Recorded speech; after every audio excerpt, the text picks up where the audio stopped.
سلام، من فلورم. امیدوارم که خوش و سلامت باشید.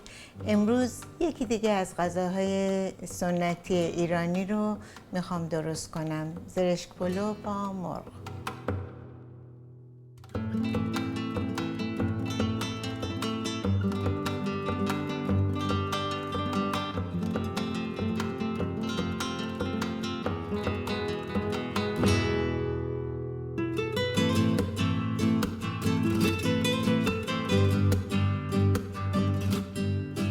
من اینجا 3 تا رون مرغ دارم که میخوام اینا رو بپزم. حالا من اینا رو میذارم توی این مایتابه و بقیه مواد رو بهش اضافه میکنم.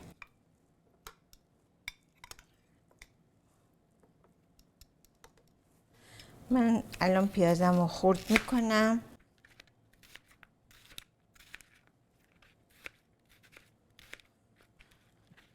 در همین حد کافیه.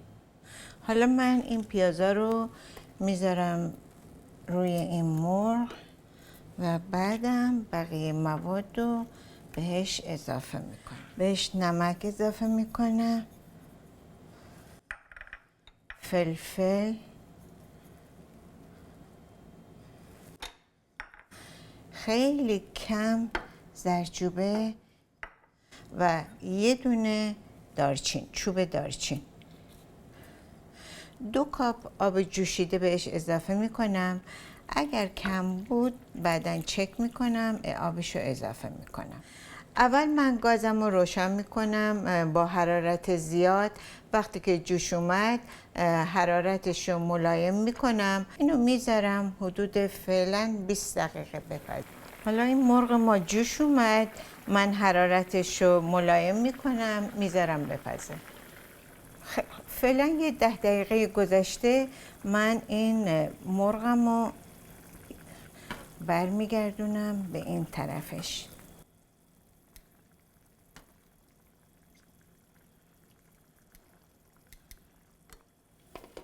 اوکی، این مرغ من تقریبا یه 20 دقیقه هست که پخته شده.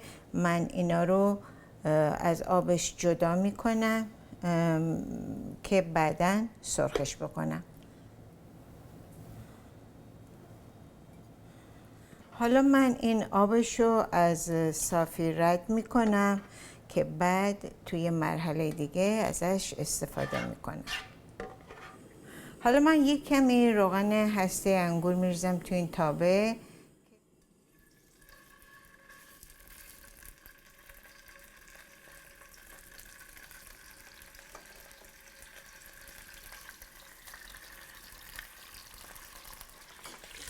اوکی، در همین حد کافیه.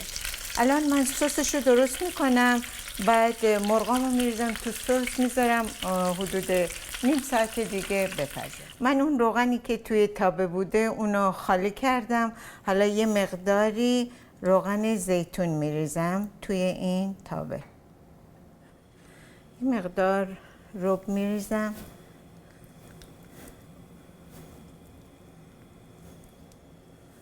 این رو خوب سرخش میکنم.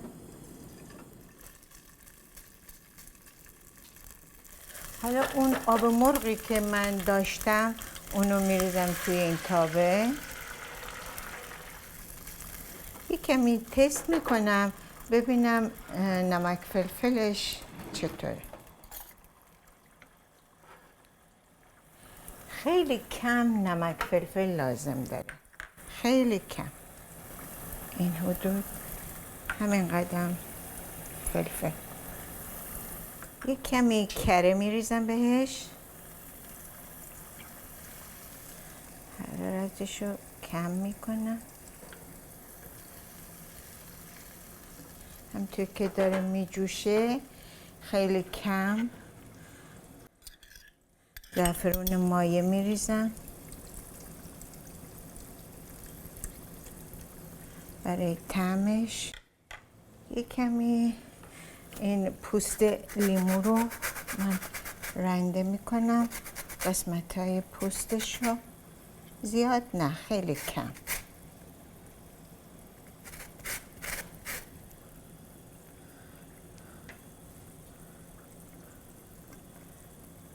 حالا یک کمی هم آب لیموی تازه.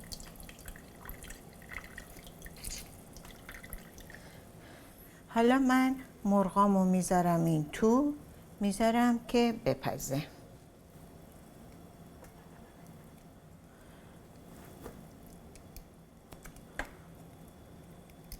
کمی با این قاشق از این آب مرغا میریزم روش.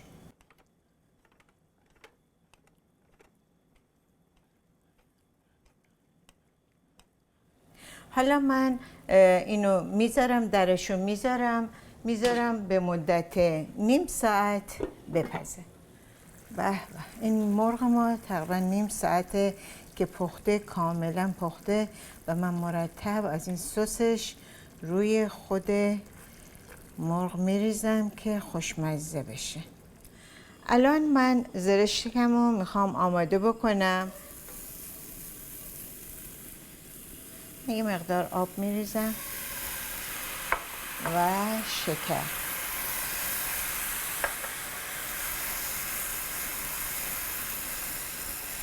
زرشک خیلی زود آماده میشه. خیلی خب، در همین حد کافیه. من اینو به همین صورت میذارم که شکر به خورد زرشک میره که شیرین میشه و بعد از صافی ردش میکنم که شکر اضافیش اون شربتش میره پایین و بعد از خود زرشک برای پلوم استفاده میکنم. این زرشک من یه مدت تقریبا حدود 10 دقیقه که نشسته، من آبی توش نمیبینم. با وجود این از صافی رد میکنم.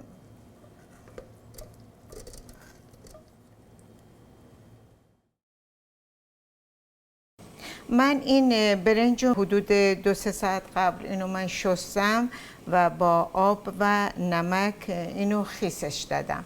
الان آب من جوش اومده و من اینو میذارم که یه 2-3 دقیقه توی آب جوش بجوشه.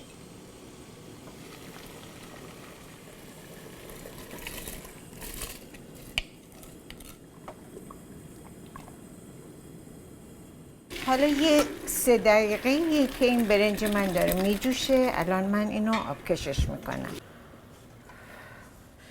یه کمی آب سرد من روش میذارم که هم از نمک‌های زیادیش گرفته بشه، هم که از زیاد پخته شدن جلوگیری میکنه. حالا یه کمی آب گرم میریزم توی این قابلمه، یه کمی زعفران و یه مقدار کره.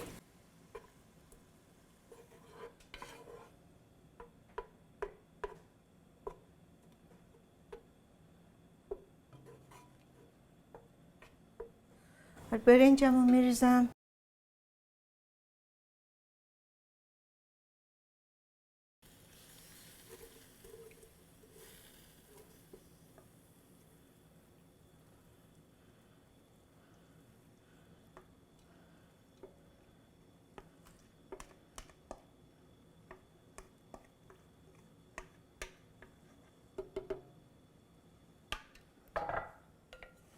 حالا با ته این قاشق چوبی چند تا سوراخ میکنم که خوب بخار بیاد بالا و پلوی ما پخته بشه. حالا من این دمکنی رو میذارم روش، حرارتش رو زیاد میکنم برای تقریبا یه 2-3 دقیقه. بخارش که بیاد بالا بعد حرارتش رو لو میکنم. من آب روغنش رو میذارم به مدت 45 دقیقه تا 1 ساعت بپزه. من اینجا یک کمی خلال پسته و خلال بادوم دارم، با کره یه تف میدم. این بسته به میل شماست که اگر دوست داشته باشید میتونید روی زرشک پلوتون بریزید.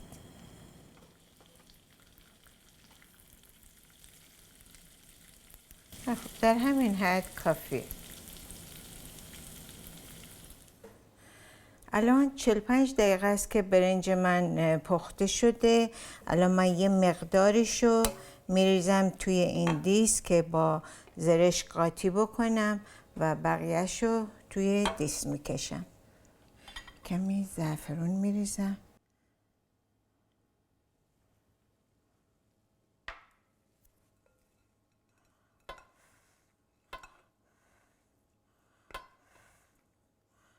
حالا یه مقداری از این زرشکا من میریزم.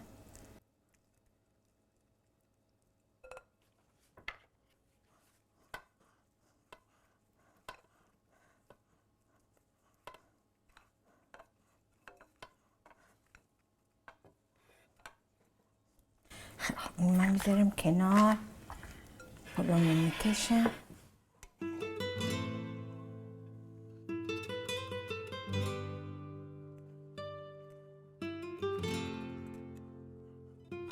حالا نوبت مرغشه. سسش چقدر عالی شده.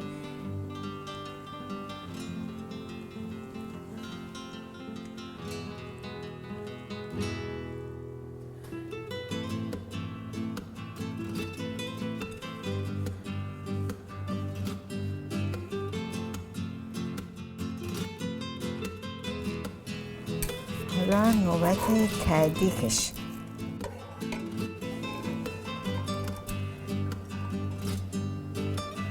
واو، اینم از ته‌دیگش. ته‌دیگ زعفرونی. خیلی عالی شده. اینم از زرشک پلو با مرغ ما که خیلی زیبا شده. من اونو با خلال پستو بادوم، زرشک و ته‌دیگ زیبا اونو تزیینش کردم. نوش جان بفرمایید. خیلی متشکرم که برنامه امروز من تماشا کردید. امیدوارم که دوست داشته باشید و لذت برده باشید. به امید دیدار همه شما عزیزان تا برنامه آینده.